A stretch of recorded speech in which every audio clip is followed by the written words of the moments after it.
Mexique, Kinshasa, Mbote, Congo, Brazzaville, Mbote, Senghwa, Koyibaïte. Bozali ebele na bandako na bino pona kolanda émission na bino loba na yo. Cette émission sera présentée par moi, votre humble serviteur Ndeko Danou Kifula, le seul et l'unique journaliste congolais. Oyo nzambe yalanda kana ba anji na je l'ai toujours dit. Ngai Ndeko Danou Kifula boyebi ke nazalaka journaliste, boloba nazalaka journaliste proche ya peuple et opposant ya régime. Soki nazako ndima moto c'est pour te dire que moto wana ça va. Soki na ndimi moto c'est que moto wana ça va. So mon atangi kombo ya moto c'est pour dire moto wana ça va. Je profite de cette occasion pour souhaiter bonne année 2026 na Boniface Mbaka. Boniface Mbaka na dina kopé balobi lelo siko boy Boniface Mbaka za muta mabe. Na yebi ke loko memaka toujours problème. Et loko memaka séparation na vie, ezalaka toujours mbongo. C'est l'argent. Et Boniface Mbaka depuis akoma na dina kopé na likambo itali paye ya enseignement. Basenya bakozwa basale na bango na bosolo. Basenya nyoso bakozwa basale na bango na bosolo pe bosembo. Bakozwa basale na bango na bosolo pe bosembo. N'arrêtez te au détournement. Ombongo bayibite. C'est grâce à quelqu'un qui a une vision. Boniface Mbaka. Kuna na dina kopé toujours na impiso ya ministre na Raissa Malou et tata mokonzi ko Fati Beto. Merci na ministre Raissa Malou na ndingo renouveler confiance na pas Boniface Mbaka et na tata mokonzi ko balobi ngara botami na mboka nazalaka na mboka na yebi pasi ya enseignant na mboka pona kozwa salaire na bango soki lelo kala mingi te na occupé au moza ko salima ya malamu pona enseignant kati biométrique a partir ka kati na uzimbongo na yo. Et vous avez su ma camote bolu kankai, bokende na boîte, okende boko za sente, et les cas pas basangote. Bravo. Ce que le kamala mozaïna koloba. Merci na Boniface Mbaka. Merci aussi na papa Léon na identification na likambo itali ba passeport congolais pour na kozango, ezali paté au sombi, pour na kozango il faut qu'on mérite. Il y a des gens qui travaillent. Il y a vraiment des gens qui travaillent. Merci. Na papa Léon na identification na ane na musala mala mozali kosala. Merci aussi na Jantiningo Bilambaka. Balobi les seuls moteurs dans la vision Fati Beto. Allez si ma communicateur nous ça nous sacré bon battre tout tendance confortable ba union ba kende pas gentil ngobile ba koza biloko. Oh ben obolobi la Fati boko zwa. Pesi ba union so biloko. Les seuls moteurs continue na vision Fati. Ya on a ko senga pe la maman Olive. O pesi biloko. Et c'est pas ta pepe de bazwa ki atoza museko pesi. Mama Denise Ngakero na soutenir na fondation Lona na musala mala mozali ko sala na éducation na santé ce qui mutaboyu aza mutamabe. Et les lots sont pas opposés à Kondima. Est-ce que peut battre Bazwaki biloko Mama Denise Bazwaki biloko à bonne année dans un retour à kaka. Balobi ekozala malamu mingi parce que la mamba de mama. Donc ils ont malamu mingi. Nazana mwana mboka qui parle moto qui est là. Ama mukolo aussi. Il nous a dit qu'il a route na baonde sur la Borsolo. Trobita masolo. Actualité za koleka na mboka na biso. Vous êtes content, vous êtes pour, comment? Mais avant tout ça, un mot dans le banc en tant que Congolais. Dans le Congolais inconscient place pour Zali. Que vous allez Congolais inconscient. Nga inde kodanu que foule la soutenir à valeur. Les mal restent mal, condamnons les mal ensemble. Na moni na ba vidéo belé de ba Congolais belé na salaki vidéo. De ba za cause. Ko condamner maswako. Aza ko condamner Maswako parce que Maswako a sali erreur wane menebi. Na ebisaka bino na vidéo na lobi to tchaki bi contre Benin. Ezaki erreur ya défenseur de banga tika ibalo. Est-ce que ba Benino ba finga ki? Pourquoi ba Congolais inconscient ceux qui besoin attendre bino pour na ko finga Maswako. Mais pourquoi pas bozi na mona ba réseaux sociaux? Des Congolais inconscients ont eu le temps de critiquer les joueurs alors que na temps tozali il faut tozala na unité. Nata tozali photo za la ini mais bon la joueur ngo yewana bo critikaki joueur ngo yewana bo critikaki réellement aujourd'hui il est blessé même sous carrière na ye na club na ya ko fanda muke parce que ay ko ndima ko beta bali l'équipe nationale. Vous avez eu le temps de les critiquer, vous étiez là en train de vilipender parce que to le match il fallait to gagner. Mais pourquoi pas? Bonjour, kapete à Kovilipande Bakondi Amboka. Bonjour, pété à cause de la très sévère. Moratozonga. Bonjour, la paix cause de la sévérité. Pour la jouer, il n'y a pas de bataille de besoin de critiquer. Mais pour la critiquer, Bakonjo, Bakosala Moussala Mabé. Déjà, Snelo à l'Alcibino Moulili. Déjà, réduit les gens qui ont bino maïté. Ministre économie, est-ce qu'on aime bon, on a bino. Na dollar, qu'on quitte bino, qu'on quitte. Na tata, mon konjokolo, azako, nyoko, la vie, na bino, qui se dit. Vous n'êtes pas là pour les critiquer. Vous n'êtes pas là pour la conseiller qui se dit. Ah bon, tu as vie, na bino. Mais pour la joie, pas mes règles. Bon, mes règles belé au régime au Bakosala. Mes règles belé n'a pas promis, c'est belé qui se dit à Pesibino. Pourquoi vous n'étiez pas à mesure? Ou pourquoi vous n'êtes pas à mesure? Il y a cause à la très sévère qui se dit.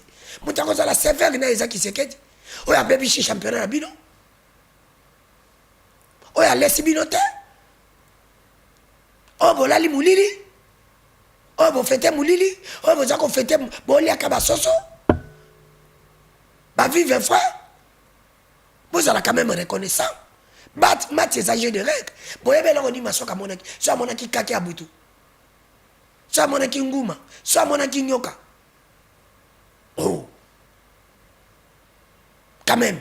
Tous allez quand même reconnaissant. Ngala ngana mon abino vous allez sévère. Naba konji yambok. Si tout à mon konji vous allez sévère. On est vous allez sévère na jouer. Les Congolais inconscients. Na mon na fille na ba mon soki journaliste sur la télé 50. On me allé ko Philippine ba tout ça. So moni moi so ali kaka na TV. O ya za ko sala makambo. Moi so za ko balate. Moi so za ko sala o ya komi na TikTok aza sérieuxité. Aza sérieuxité. So za ki moi sa malamu kene li balate. Ko finga ka baninga, ko critiquer bani. So ko za ki moi sa malamu kene li bala. So za ki moi sa maele ki sekeda nommé oti. Moi bien na baka flatterie bonga pona moi cité. Moi na moi sa bonga la flatterité.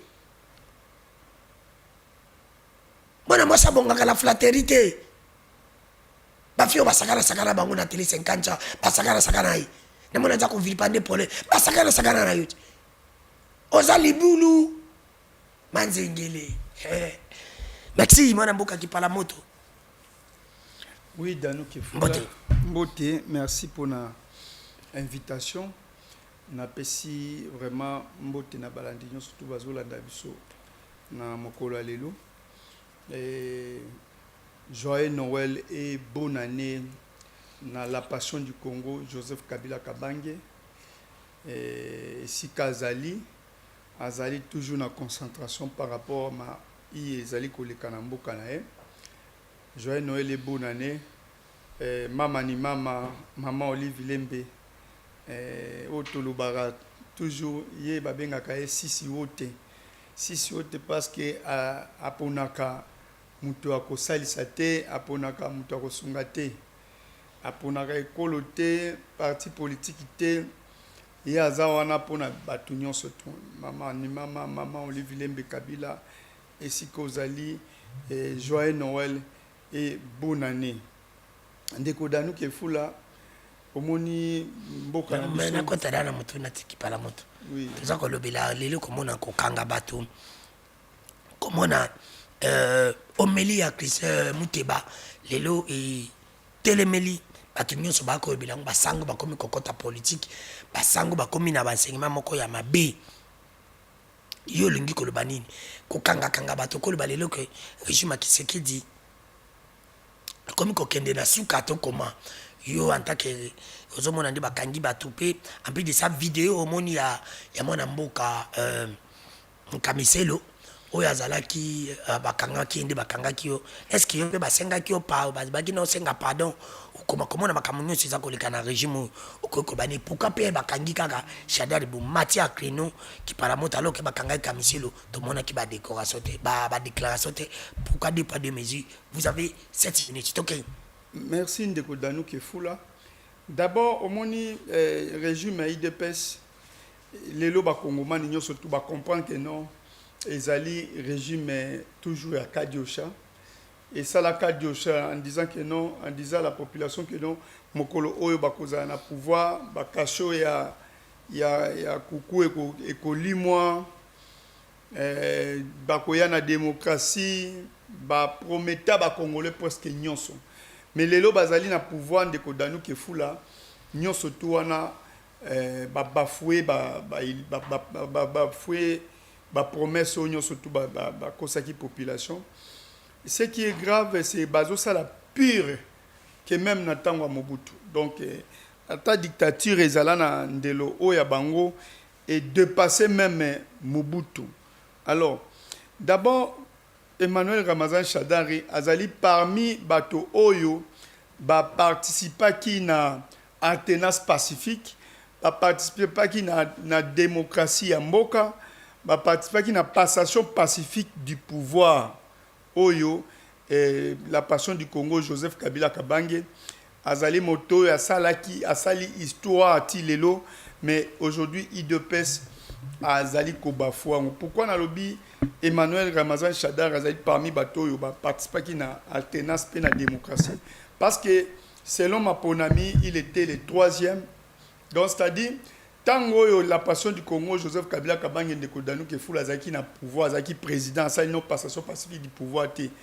Ndeko Fayulu ametaki en cause ba résultat ya élection elekaki. Aujourd'hui de l'autre côté, il y avait toujours des problèmes. Mais Emmanuel Ramazan Shadari oya landaka vision ya Joseph Kabila Kabange andimaki ba résultat oyo et izalaki proclamé par la CENI et accompagné qui yango, c'est-à-dire si a participé qui na passation pacifique du pouvoir, c'est parce que il a accompagné la démocratie et la tenance pacifique dans Mboka. Mais est-ce que vous allez comme on a au Félix Tshisekedi azali ko rendre na alternance sur les cas qui n'amboka. Donc c'est-à-dire un père de plus de 60 quelques à aucun de 70 ans baye ko côté na 3h40 du matin pour na ko enlever avec plus de 80 JR. Et puis JR, quand on voit la présence de la garde républicaine, on voit la présence du président de la République parce que du point de vue commandement JR azali ko répondre, garde républicain azali ko répondre directement na commandement il y a chef de l'État. Baké ko enlever Shadari, Emmanuel Ramazan Shadari na 3h40 du matin. Est-ce que azaki moto bazali ko poser problème à kokai ko kima parce que on se rendre compte que non on s'en appelle que par la montée zabino baba de régime qui se quede ba copier bino bo kanga bato en désordre kolona ki masango yango boza ko buka masango Danou Kefula régime à la passion du Congo Joseph Kabila Kabange et possédant na ba enlèvement oyo toza komona na kati ya régime. Je vous dis que non. Et Shadari d'abord c'est parmi les challengers bato ba accompagner qui alternance pacifique bato ba accompagner vision à Joseph Kabila Kabange pour la passation pacifique du pouvoir côté là à 3h40 du matin pendant que non déjà PPRD PFCC to l'accès déjà biso que non toi ba patriote à chaque fois tu as invité tu répondre pour se rendre compte que non on était invité na niveau ya ministère intérieur par Jacques Chabani. Donc Emmanuel Ramazan Shadari qui n'a pas collaborateur SPA Likin SPA Cambere na ba nationaux certains nationaux qui cadre ba accompagner bango au se souvenir sous que non auditorat général a bengisaka bango nyonso tout donc y compris a commencé par les camarades vice-président Obeminaku aujourd'hui SP Shadari et ainsi que SPA Cambere bakendaka bonnement auto vandaka tibutu baka suko bengisa vice-président Obeminaku Njalandok. Nous étions restés à l'auditorat général jusqu'à 3h presque du matin. Donc, c'est-à-dire, Tozali, famille politique, et respecte à Kamibé Kwambok. Tu réponds, est-ce que le modèle au Bango va opérer qui? Il y a quoi qu'on a enlevé Emmanuel Ramazan Shadari à 3h40 avec plus de 80 JR. Est-ce que l'humanisme, loi ni n'a pas respecté qui? Loi à mon côté. Alors, tu continues à m'accompagner. Il y a Kamakam Kamizelo. Et Shadari, c'est un secrétaire permanent. Donc, c'est lui qui gère le parti au quotidien. Et puis, camarade Namso Kamizelo, leva qui avant. Et on a fait les débats, on dénonce qui en haut, comme d'habitude, jusqu'à ce jour, tous ont continué à dénoncer. Et voilà les antivaleurs, il y a régime, acte qui opposé, qu'au Sengi pardon. Tala attitude à camarade Nabisonde Azalaki. De toutes les façons, on a eu toujours la pression. Peut-être conteste à camarade Nabiso Kamizelo et puis à Kokai qu'on gérer en côté. Et donc, Tala attitude maîtrisable, mais on l'a maîtrisé lui-même. Non, mais dans respect à l'Ouanini. Vous forcez quelqu'un à demander pardon, entre-temps, vous l'envoyez en prison. Donc, c'est un père de famille. mobeko nini ya mboka elobi koposer ba action et zo sala mawapi na ba service ya mboka. Est-ce que Joseph Kabila Kabange a salaka yango? Jamais. Au mona que non ba sengisa mutu pardon. Na ndenge encore ba sengisa ka ndeko maman biso oya palu et après azongela ikalit. Est-ce que ndenge bazong ba salis ba imposa ki de camarade na biso Kamizelo ko senga pardon parce que tu vois déjà son attitude là, il était affaibli. Azaki dans son état mais basengisi pardon Congomans n'ont surtout le monde entier et tali soni au régime azaki kosala. De ce plus que même la dictature. Mutu azana ba traumatisme, bo tchelie micro, cravate, bo filmer, bo sengisi pardon. Donc ezali na 2 minutes pour appeler ça mon mboka mamu. Aujourd'hui, IDPS a comme ko décrier, ko critiquer l'église catholique, ko critiquer Saint-Paul. Et ils ont oublié que non.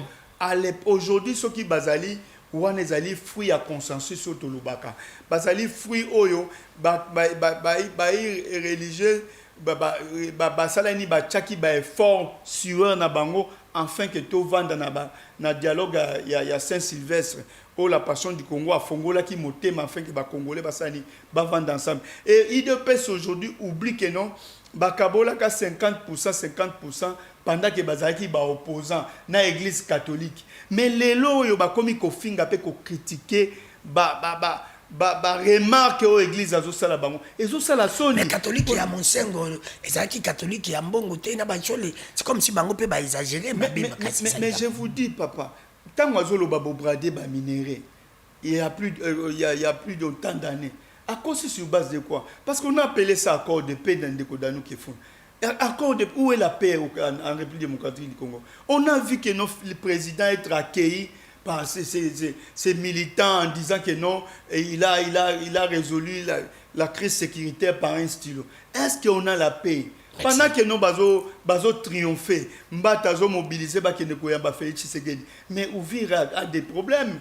Pendant que non bango vous allez vous rendre compte même résultat ya échec na bango, ils ont organisé qui marche moko et tena quitté même ba mamukulu ba kena quitté. Donc c'est-à-dire bazali bato ba komi na suka kokanga ma bazo kanga kokango ba okanga batu ndeko danu ke funa. Ezali régime oyo après avoir kokosa ba Kongomani et ba kosi ba Kongomani que non ba diaboliser famille politique à Joseph Kabila Kabange. Aujourd'hui ils ont forcé même le deuxième mandat au peuple à PCA bangote parce que élection ana pe mandat au Félix Tshisekedi ezali mandat moko illégitime parce que euti na élection en plus de 7 jours aucune loi de la République et pesa ki bango dit ça donc c'est-à-dire à la fin en résumé bazali régime ezali aux abois yango bazo intimider batu. Merci tout ça n'attend ama mkulu mbote soyez les bienvenus, bonne année.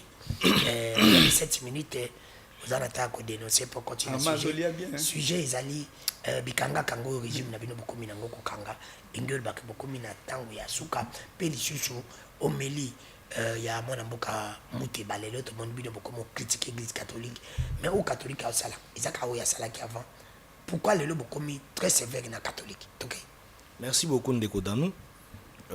D'abord on a peine à souhaiter ba meilleur vœu. Merci. Et puis on a souhaité pe ndeko qui parle moto autozo débattre dans une émission mais aussi l'ensemble de la population peut n'a pas ba meilleur vœu et tikana banda toujours comme on dit à tout seigneur à tout honneur na banda ko souhaiter mokonzi na biso ya AFDC et puis à AFDCA ba meilleur vœu on a bonne année autozo linga to kota sikoyo ba vœu ba Noël to pesi matondo mingi makasi ye na famille na mobimba na famille na biso mobimba ya AFDC puis AFDCA.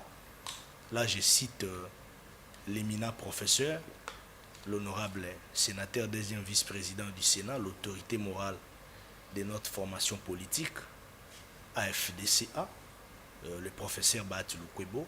Et puis là, ensemble, il y a des cadres nyos, des militants, il y a un Ngumbanabiso politique, un regroupement politique, AFDCA. 2026, je sais que vous allez en émourir à détermination, année ya ambition ya makasi koza année moko ya solidarité lisu makasi na kati ya AFDC et puis année ya makambo ya minene ya succès ya prospérité na kati ya parti na biso AFDCA na mwana mboka bati o biso tobengaka le patrimoine national pona non seulement maïla azali nango mais maturité sur le plan politique. Azana maturité makasi ezolakisama na caractère na ye na comportement na attitude na ye na manière d'agir na ye na dignité na probité morale na ye même na ba bisika to aleki na ko gérer na ba institution mwana mboka bati a se distinguer na dignité morale et donc maturité na ye wana ekomi lokola leçon to modèle on a ba politique. Merci beaucoup ndeko Danou. Non, tu ne peux pas prendre tout un temps dans le monde pour saluer quand même c'est pas normal même. Bon, c'est mon chef politique. Donc oui, mais tu le salues. Merci mais tu ne peux pas prendre quand même plus de 3 minutes pour en passer un bot. Bon, eza na habitude na biso pour na boto soto zara. Non, c'est quelqu'un on sait que chef a parti na passer un bot bon année na libota na et ça peut se bien bonne fête. Pongo la pesa kibino ya pesa pepe. Bon, biso moi c'est la pesa kibino bonne fête. Non, c'est la pesa kibino. Maman Olive apprécie, maman Denise apprécie. Nazui biloko maman Denise te, nazui biloko maman Olive te. Mozaki angobila, ya bati ozui. Te. Tokei kasi papa. Papa mozaki biloko, mozaki babonani. Yo zaki coordonnateur ya ba communicateur union sacrée. Vous étiez là. Moi je n'étais pas là. Vous n'étiez là. Mais mozaki. Mais au-il au délégué, au mandaté. Je profite de cette occasion pour souhaiter ma joyeux anniversaire, bani babon année, je l'ai dit, je n'y pensais même pas. Ni na mutu nangai. Na kanise kakobe nangai. Il a appelé beaucoup de journalistes et Bama Sanaïto Bundenai à Michi Makutano. Félicitations à toi Michi Makutano. J'avais envoyé mon chauffeur à Pesachingai. Na s'entendait quitter. Tout sauf ça. Vraiment, à Miss Makutano, ça me va tout donc. Au moins, ils ont la bataille des personnes. Bakani Sakabatu Nabango. Merci. Ça, c'est vrai. Même notre vieux, l'ancien gouverneur Ngobila, Akani si peu va communiquer. On a des journalistes. Ah ouais. Moi, j'avais délégué la délégation. Et voilà. Donc, c'est un geste à saluer. On ne dit pas battre aussi de vous donner. Mais à part ça, il y a aussi votre confrère. Israël Moutombo, laissez-moi aussi les saluer et puis l'encourager, les féliciter. Il peut raisonner, il peut être communicateur. Là, quelques confrères ou abino, journaliste et na Mwandambo azoki comme DG à Bosolo, à Talira à Bosolo, à élargir un peu l'opportunité à Bengi ba communicateur, à Bengi pe moi bandeko ba ya ba chevalier de la plume. Donc ils ont un sujet. Non, ça ba geste moko ya saluer ndeko ya Monique ya ko sunga. Baninga mutu muso akoza na moi eloko tokota na sujet merci katango Israël a fungoli liboko faut encourager bongo bila fungoli ba Miss Makutano ndengo lobi maman je m'attendais même pas. Non mais concernant concernant notre autorité morale Bati Lukwebo, lui il a toujours été généreux biso asali la biso déjà ngala tuni kaka il a mais qui parle moto basa il a ba mais maman Olive pesa qui ya ba bete. Non les professeurs Bati Lukwebo, maman Denise asa il a ma pesa qui les professeurs Bati Lukwebo au-delà de la politique c'est d'abord quelqu'un de très généreux. Il n'y a pas de problème. Soko tuni ataba ndeko mususu kaka ndenge to vivre na otanga ba komboti même les amis de notre génération politique. Wa biso na ba ki pala to bandikala. Baleki baye tozo même misusu ba ozo ba nomination tozo ngote papa tozo ko barara mais soko tali bien otuni makambo ya prof Bati ba koyebisa na otanga ba komboti il aide presque tout le monde à qui parla au ticket à 3 minutes à tout moment. Quand il y a des problèmes, il assiste. Donc il y a Sungara déjà. Il y a Zate Kapo na bonne année ou quoi. Lui, il nous aide déjà. Il assiste presque tout le monde. Biso Kakakuta FDC. Et ça, vous n'avez pas beaucoup de temps de parler de Bati. C'est ça, on commence à qui diale le mingi pour la Bati. C'est pas bien. Mais attends, tu en as déjà dit. C'est fini, tu prends beaucoup de temps pour Bati. Voilà, bon, je voudrais d'abord rappeler à Kipalamoto que nulle part il y a eu bradage de nos minéraux. Par ricochet relativement à Makambo Monseigneur Fulgence Mouteba à lobby parce qu'il y a dans la présidence Senko en exercice. Tant que on a topé déclaration, il y a éminent prêtre, il y a dimension, il y a Monseigneur, le la Fulgence Mouteba, a tenu des propos moko incendiaires, même Ngamou aussi quand la vanda qui est salé Ngamalamouté. Ce sont des propos incendiaires. Pourquoi? Parce que dans le moment où nous avons besoin de la solidarité. Nous avons besoin de la cohésion nationale. Nous avons besoin d'un discours où il faut susciter espoir, où il faut susciter unité, où il faut susciter un débat autour des idées, où il faut mettre na mama solo. Mais lorsque bato o baza censé bateya, bato baza censé ba gagner ba âme ya bato, baza censé ba transformer nation, ba transformer ba fidèle, ba transformer population na manière na bango ya koteya, ya ko enseigner, ya ko transmettre au to benga évangile. Omoni ki alungwe na kati ya cadre évangélique, akoti na kati ya cadre politique, na ba message politique. Moi je pense que même ngamo je suis catholique les kodano. Naza catholique. Lobi kutumo na nga ute ko baptême na paroisse Saint-Georges ya Matete. Je suis catholique. Naza catholique ya muzindo na mi kotisa na kati famille mobimba. Vous comprenez? Mais tant que na mona ki ba déclaration ana ya Monseigneur na biso Fulgence na ningisa ki mutu na kiti mutu na se na bino. Ce n'est pas bon. Wana eza lokolo zo pelisa moto. Na esika oya na maloba ya kimia. Maloba ta ya ko susciter batu po batu ba solo la ba vanda. Parce que nous sommes sur ce chemin-là. Moi personnellement, ça n'engage que moi.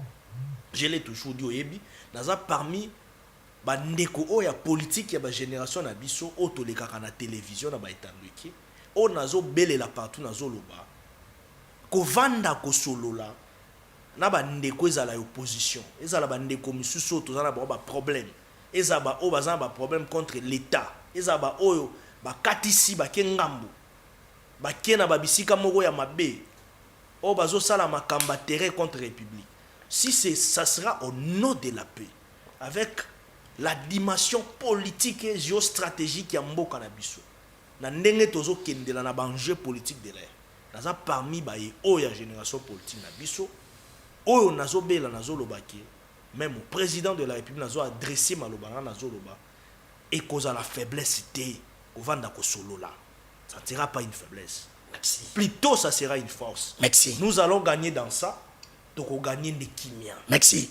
Au lieu de continuer la turbulence. Alors koyoka maloba ya Monseigneur Fulgence nga esalaki nga penza malamu te. Merci mama mukula na lobaki Monseigneur Fulgence ameka ko bongisa. Prochainement Aïbagaza Mouto Aza d'abord leader d'opinion. Merci. Avant tout d'être d'abord prêtre, Aza leader d'opinion, la président Senko. Merci. Senko est allé parmi les structures de la société civile, où ils ont la crédibilité. À mon humble avis, ils ont la crédibilité. Où ils peuvent s'engager au moment opportun. Alors que Banda Makambu ya modèle au boye, et puis c'est vous le président de la Senko. Merci. Amam comme 5 minutes. 5 minutes. Non,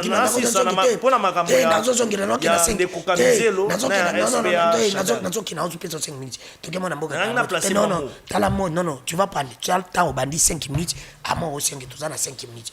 Tu as Amam Koula lobby que Makambo Teka minéral le kuta.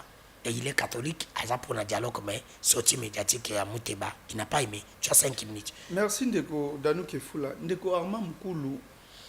Azo kokima vérité et réalité. Église ezara toujours au milieu du village. Mais église ezara côté à peuple, côté à ba faible. Parce que tant que bokenda ki ko signé accord cadre d'intégration régionale économique Yamboka. Mais bobenga ki yango accord de paix. Pendant que l'accord de paix est signé depuis le 27 juin. Ce qui a été signé le 4 est accord cadre d'intégration économique sous-régionale. Oyo, bazo baké effectivement ko brader ba minéraux na biso. Parce que to comment ko gérer ba parc na biso. ba minéraux na donc ba ressources na biso to comment ko gérer parce que Rwanda ba signé na accord il y a tchata litungulu tende ko danu que fula même pas litungulu Rwanda tché mais on a signé accord cadre d'intégration économique. Est-ce que ceux qui monseigneur à lobby Trump payé mon c'est manqué combien de fois à lobby que non Félix a bengié ba aya kozwa ba minéraux yé pas lobby ni akoya kozwa. Est-ce que depuis Mamukula Koloba que non depuis ba signé qui accord de paix avec les États-Unis nous avons la paix un des kodanu qui fou.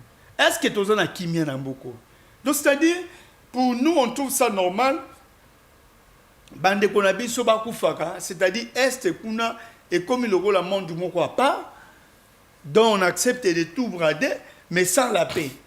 Yango la passion du Congo à l'Obaki ma douce recommandation naie paix à l'interpeller qui régime à paix du point de vue national et international que crise yamboka na biso ezali très profonde.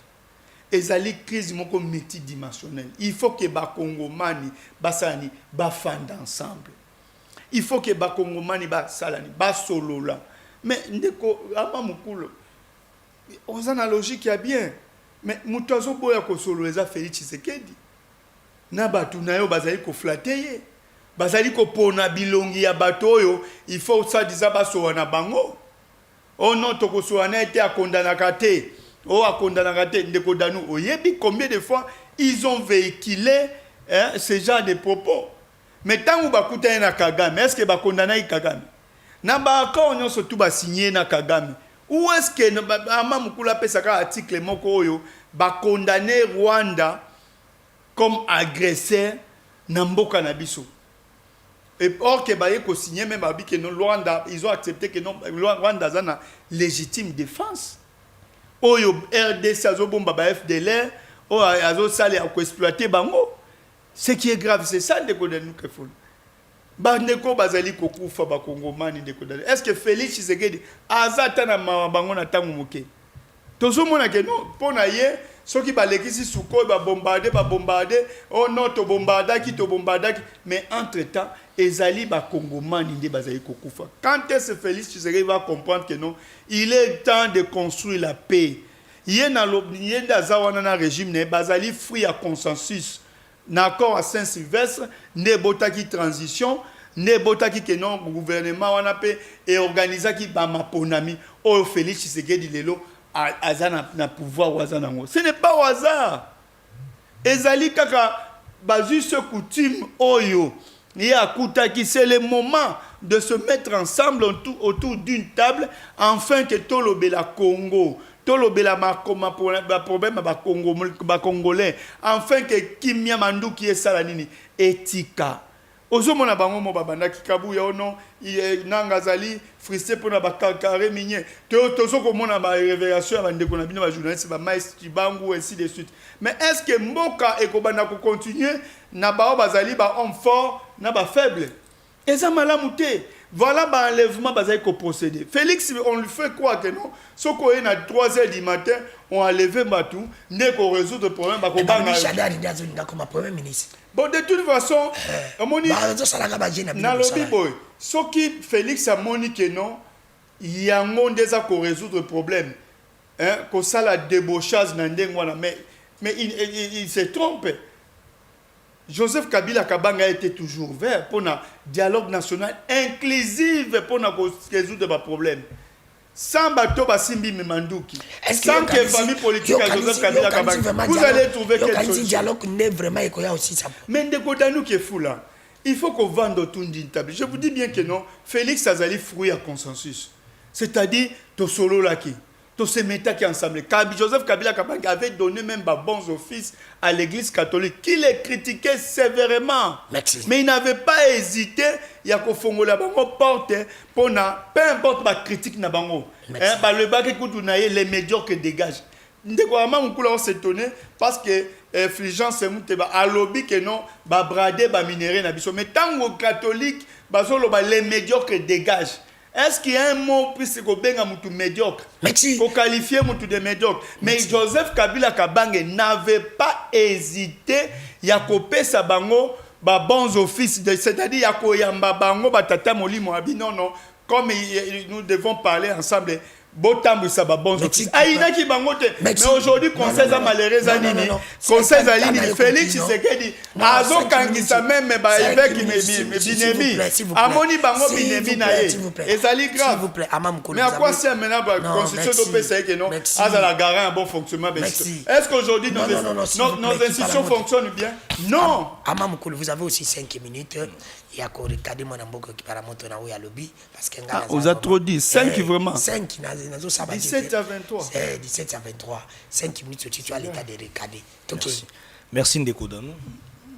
Premièrement d'abord je voudrais rappeler ici à Kipalamoto que makambo ya situation ezoleka na Estamboka na biso ayebi yango pa s'assembler et bandi na président Tshisekedi te.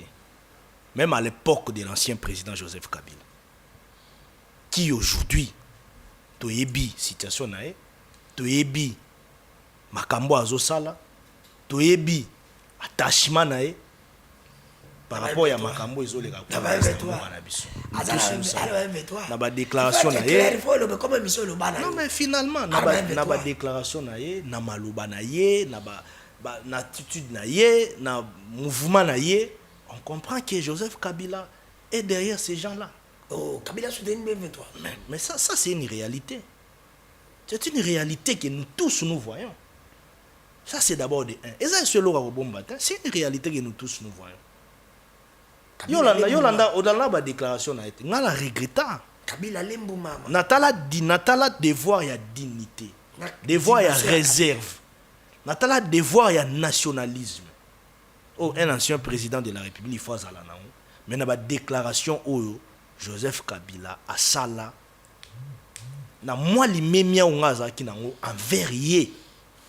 Ah, en tout cas, j'étais déçu. Tant à l'obaki makambo ezoleka kuna ba M23 wana eza aspiration ya ba peuple ya population congolaise. Ça m'a fait beaucoup choquer. Tellement biso to ba politicien bas étage té. Na ba ki non. Kabila nous avait déçus. Deuxièmement, 2020, 2002, nous avons eu des problèmes. 2006, nous avons eu des problèmes. 2008, 2013, tant que nous avons encore à Roucha et à Addis Abeba, nous avons eu des problèmes ici. Ça dit les problèmes persistaient déjà. Et on est là non, ici là définitivement non. Ça c'est la première des choses. La deuxième des choses, il y a l'obino tant que kuna les 4 tokenende ko signé accord il y a intégration régionale ezaki accord de pété. Non. Ozo ça la lision on a peso date il y a le 20 juin. On ezaki déclaration des principes. Auto signaki. Le 4 juin. Non, le 20 juin ezaki déclaration des principes. Les 4 juin vous avez signé s'il vous plaît, quoi? Le 4 décembre. Et le 4 décembre plutôt. C'était l'accord de paix. Non. Accord d'intégration régionale. L'accord de paix a été signé le 27 juin. S'il vous plaît. Oui. Le 27 juin. S'il vous plaît. Oui. C'était l'accord de paix. Le 27 juin. L'accord cadre d'intégration économique. C'est faux. S'il vous plaît. L'accord cadre d'intégration économique a été signé le 4 décembre. C'était l'accord de paix. Non. Et l'accord cadre d'intégration économique. Mais je renseigne-toi. Non. Tapez même si les nets. Non. Oui. Yondozana. Le 27 juin, c'est l'accord de paix. Non, mais parce que vous avez un cadre que le Babylone à côté de. Donc yozo lingolo bisange loko o yozo kosa po o influencer population négativement. C'est pas ça. Et yozo lingolo lingandi ondi misanga on. Oui, comment les gens de l'opposition tande bata perdre batande bazali. Donc azo lingandi misanga loko ya ayebi eza bongo ya azo lingandi influencer population positivement négativement mazo lingandi misanga ngamu tuna muta union sacrée ngam na zamba information biso mutolande la makambo. Donc pour na biso jour en ato quand le président Tshisekedi est allé là-bas, il n'a pas aventir, il n'a pas pour faire. Selon toi, il n'a pas un accord de pété. Non. C'était ça qui cheminement. Badoa, même Babilo, même na Luanda, sommet, c'était ça qui cheminement, ça qui processus. Et ça diplomatie. Il faut pas foutre Mandeko dans. Pour luka kimia, pour luka terrain d'entente. Ce n'est pas pour rien que tu aboutir un accord de paix, un accord cadre et intégration économique. Pour que les investisseurs viennent investir. Pour que les grands bailleurs de fonds bailleurs, pour les opérateurs économiques, Yamakasi bailleurs, tu fungo la champ na biso exploitation, tu créer emploi, tu bongisa banzela, tu bongisa ba secteur na biso belé, même ba secteur minier. Où en est les problèmes? Parce que nous sommes un État, il faut tomi luka, to luka développement ya mboka. Où en est les problèmes? Pour na bino il faut le président Tshisekedi a qu'il était avant. Non, il devrait aller. Merci. Alors, dans ça, il faut comprendre le mot. Ici, c'était ezaki ba engagement oyo biso tozwaki oyo Rwanda ayaki kozwa. C'était devant le président des États-Unis d'Amérique. Eza blagité. Donald Trump, c'est une puissance. Azo représenté puissance. États-Unis, c'est une puissance. Eza blagité autour ko sala. Vous comprenez? Tant au monde président de la République qui n'a qui on a vanni Donald Trump là bas à sali médiation. Eza qui blagité en face à Paul Kagame.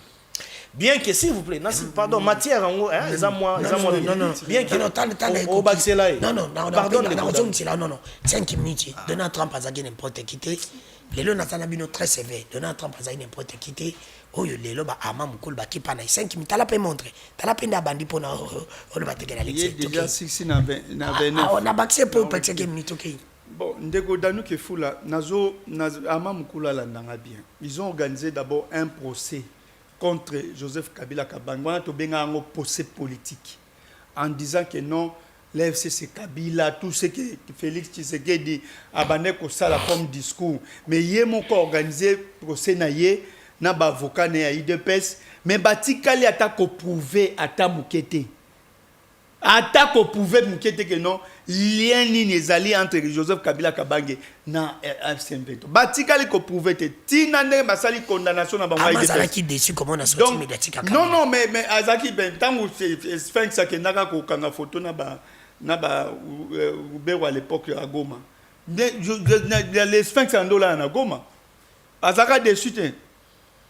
De la même manière, évêque Bakene Kolukakimia, il y a un Joseph Kabila Kabenga, en tant qu'ancien président, à Kendaki Kopé sa bons offices, Koyo Kapé Koluka, que notre van. Est-ce que des bâtons surtout Joseph Kabila consultera? Oyoka Moutumoko a dit ça que non, ou bien couche moko ya population, il savait que non, non, Kabila a l'obito bunda.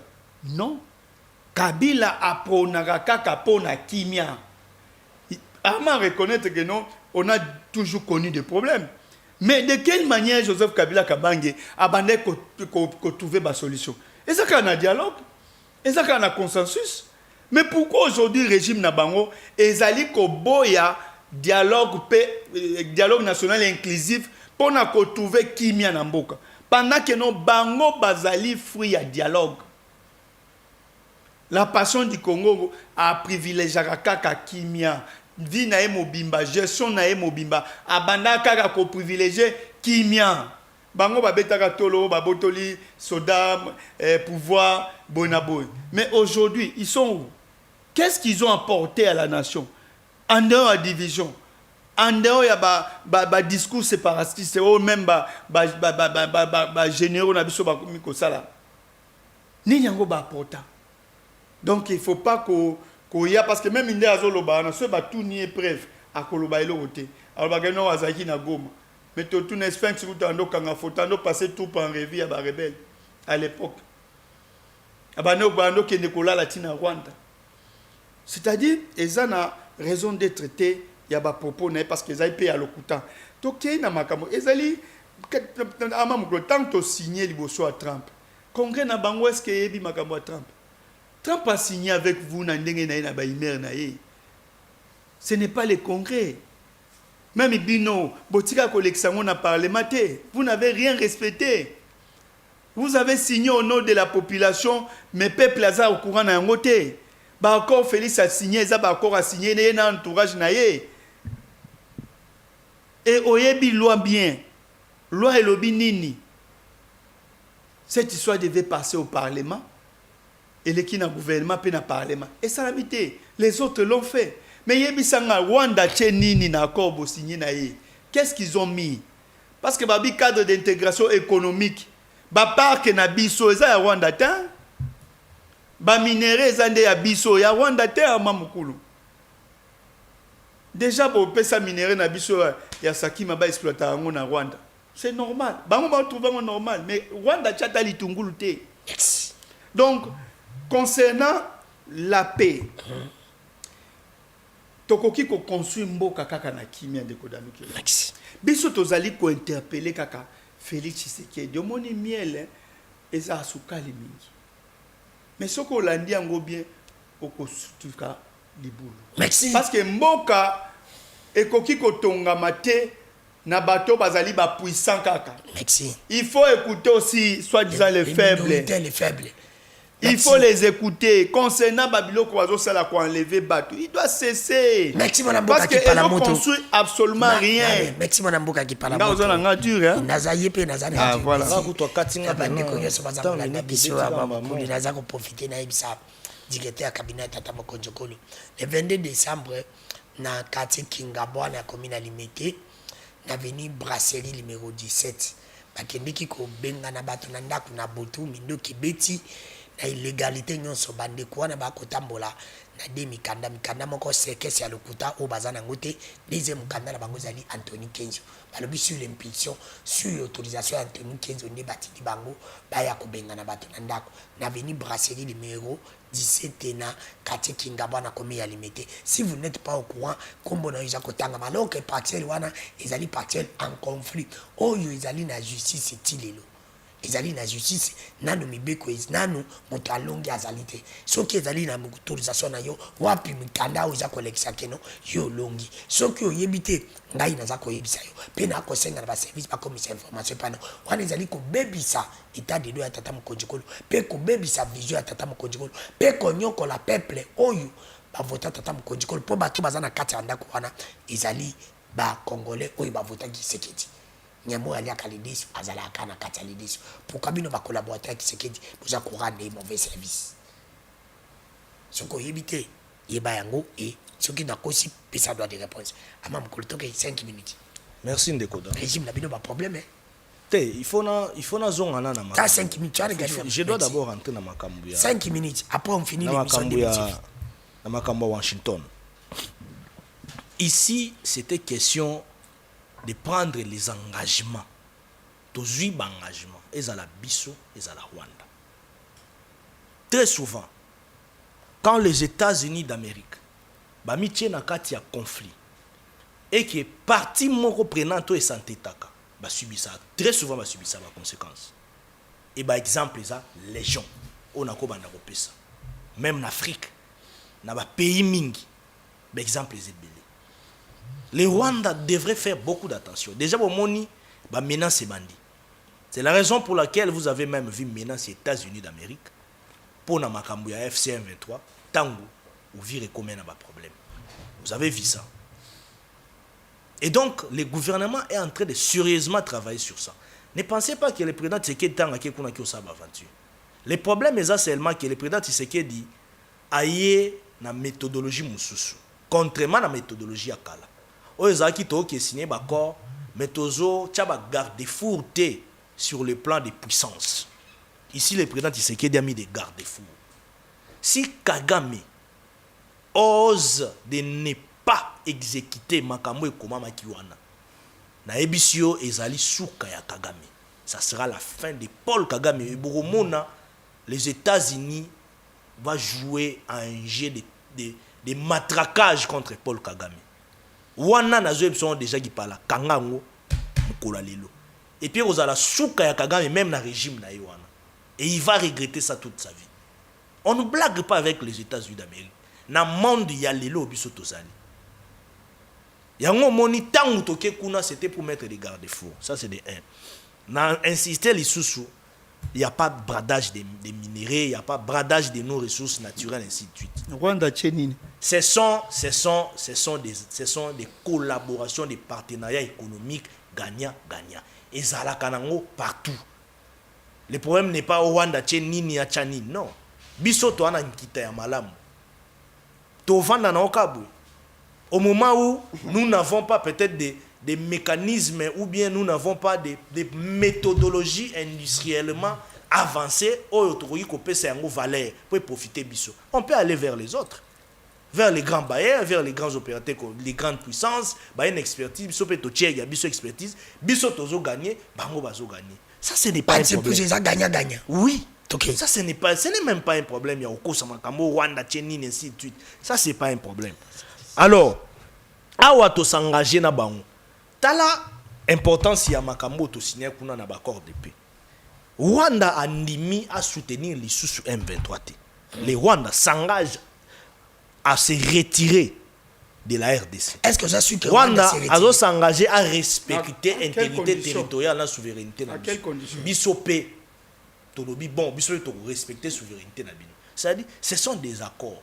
Vous comprenez? Alors, ce qui Rwanda a s'entêté, a continué à continuer KFCM 23, moi je vous dis, na mikolozo ya boyoka suite à Mabé à Paul Kagame na Rwanda. Merci.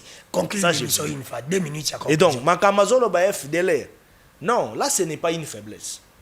Là, c'est une stratégie diplomatique pour démontrer à la face du monde entier na ba négociation to salake Rwanda ko saka. Kabila lobaka ngo ake bazong sina ba FDLR na bango.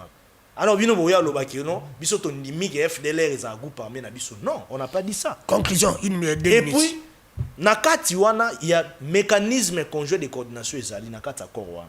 Donc tout ce que nous allons faire, même le Rwanda, ils ont la supervision, il y a des experts, il y a des Nations Unies. Donc les États-Unis ont la liste sur la Merci. Vous comprenez? Donc ils ont faiblesse, il n'y a pas de ça dedans.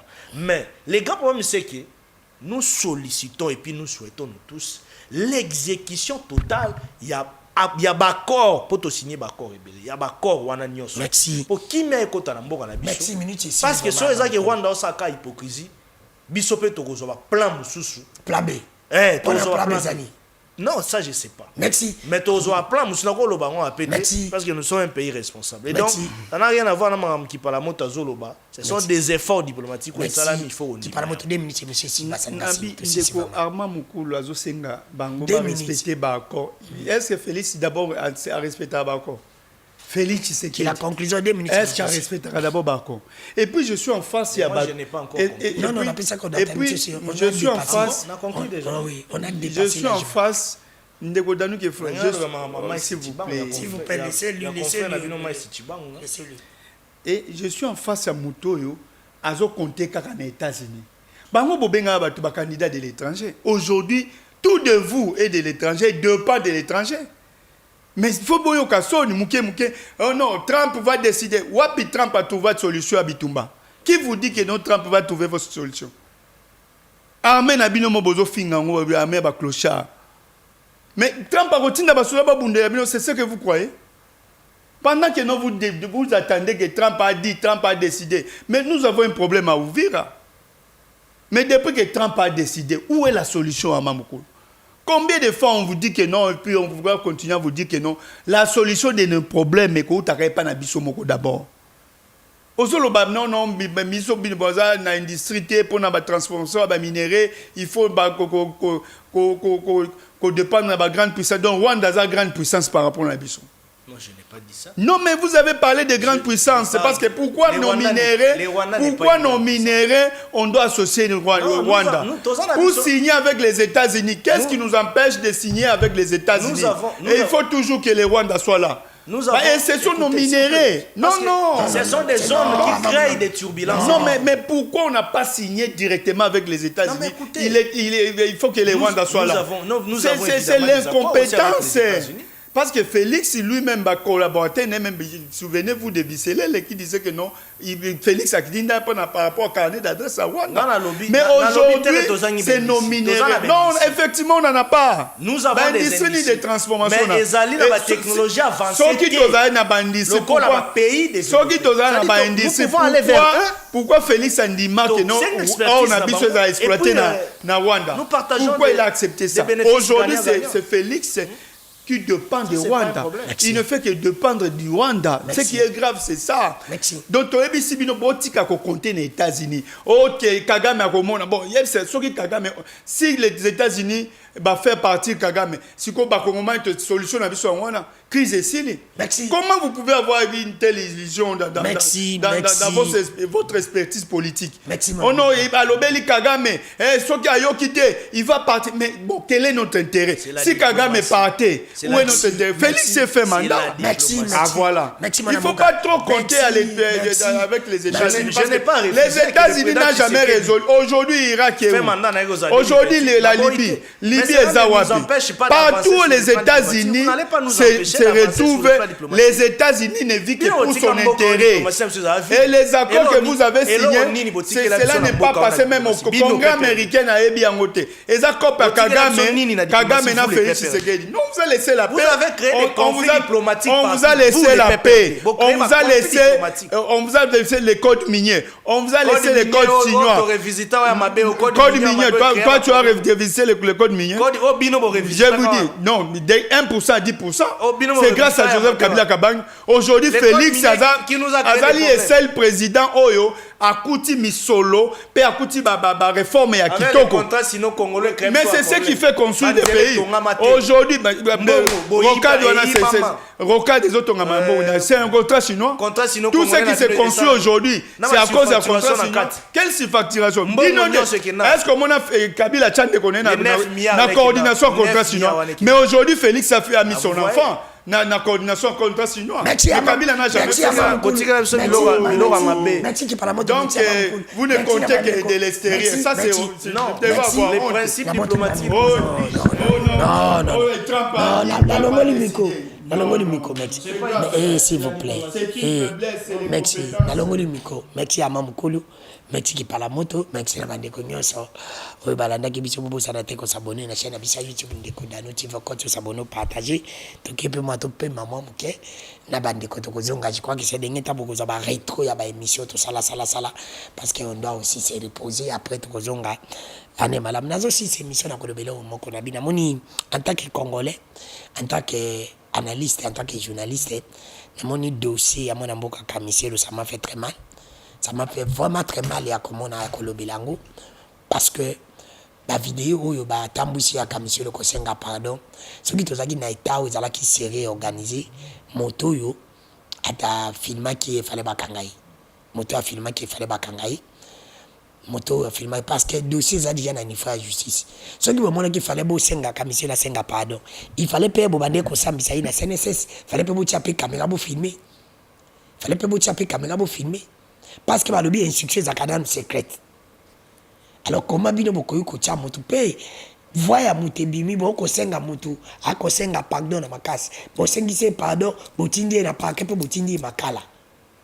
Même n'importe Kabila on n'a jamais vu ça. Ça c'est l'amateurisme. C'est l'amateurisme. Et ça vous sengi moto pardon le ben kaka sur émotion et la kobima zongeli. Et ça ni échanger ni. Pensez-vous que ce bon sengi bon la senga pardon et il a beau gagner. Là il pas tata mokonjiko la matisi bino ba grade. Non, tata mokonjiko. Et ça bablo on ceux qui va tiki yango et l'équipe c'est pour c'est toi-même qui encourage. Yo mokoni mto linga bongo. Un flatteur n'est pas de celui qui l'écoute. C'est normal. Deuxième, là c'est la première chose. Deuxième chose, la série mission. Ezali kambo ya basango. Namoni batu bazuita ya Vilipande. Bozo yeba omeli moko bokundoa Atena na Messi moko na awa na ICC. Kabila zai na kati. Boyebi omeli wana. El bokundoa bandeko le bomeli wana. Biso nyonso to lobagani. Boyomoli oyo. Lexi omeli oyo. Nakosisa bongo yo komeli oyo. Mo realizongi sanga na. Omeli o bokundoa Atena. Soki ezaki n'époque ya lelo. Bonga bo lobani. Boko yeba makambo monsanga loba que les médiocres décage. Soki ezaki n'époque ya lelo bonga bo lobani. Pourquoi les mêmes prêtres, les mêmes basango oyo batia Kabila mal à l'aise to bandeko ba voilà l'église. Église ezaka kota ba faible, église ezaka kota ba lelo soki église ba komi koloba, to komi kozwa to vilipande ambongo, to vilipande muteba, to vilipande inchole quand même. Na mituni ke sobo ebisangai parti politique moko ou mokonzi moko oyo asala bras de fer l'église catholique à Longa. Oyebisanga na Longa. Pensez-vous que Kisekedi lelo soki bino ba communicateur ya nyonsa ke soki bino bato bozada poche na Kisekedi boza kotinda asala bras de fer na basango. Vous êtes sûr que Kisekedi va gagner? Pendant Kisekedi a gagné, il faut qu'il y ait un nzela ya bosolo. Ah bon, ça peut. Tant que Kisekedi a koleka nzela au Kabila leka. Tant que Kisekedi a koleka nzela au Mobutu leka, Kisekedi ne gagnera jamais. Kisekedi ne gagnera jamais. Basango baza bato baza koluka kimia. Basango ba convier te ba comme président, pas comme ba ministre. Intérêt na bango c'est le Congo. Pourquoi vous conviez pas de basango? Pourquoi vous vivez nazo mono nde bato ba ki totuna tata mokonjo ko ba ko sayo okolonga basango te ndenge ko faire souffrir peuple pona kolonga basango fo sala na bosolo pona kolonga basango fo za bos soko zi bosolo te olandi nzela ya Kabila olandi nzela ya Amini ya Mobutu okolonga te mutako sayo te il faut que luka pena basango ba communicateur no ba kokosa yo bazali kokosa yo tata mokonzi kolo basango ba koluka unité nationale ba koluka cohésion nationale ba koluka kimia quelque soit manière yango ba koya nango me ba koluka kimia yoka bango landa bango entele na bango zani na muté balelo bo bakaza yipu bino muté ba ko mi contre bino batu nyonso tibo ko yalo bana mupepe na mvula ne bato ba okoma ba oza compte bino na participer oza compte bino bila ko nyonso ekoma ka compte bino bola nana balo ba muté ba o bola nana discours ya Bokundowa o ya salaka l'époque Kabila soki zaki l'époque Isekeli lelo tonga te bani pe ba communicateur bonga bolo bani lelo bonga l'époque Kabila izalaka malamu c'est zaki lelo ngizani mabe to malamu réponse to sisi nango to kota lobi bye. Parce que nous sommes entourés. Même si le Congo nous appartient, Dieu nous a donné une mission pour l'Afrique. France Ganon avait raison de dire que l'Afrique a une forme de revolver dont la gâchette se trouve au Congo justement. Le jour où le Congo décolle, je vous assure que l'Afrique va décoller également, par effet d'entraînement. Si vous allez aux États-Unis, le pays comme le Mexique, le Canada, ont décollé parce que les États-Unis ont décollé. Et quand le Congo va décoller, les autres vont suivre.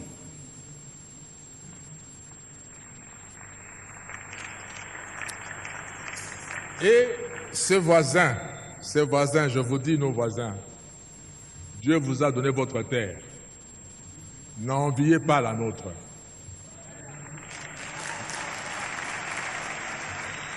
Travaillez chez vous.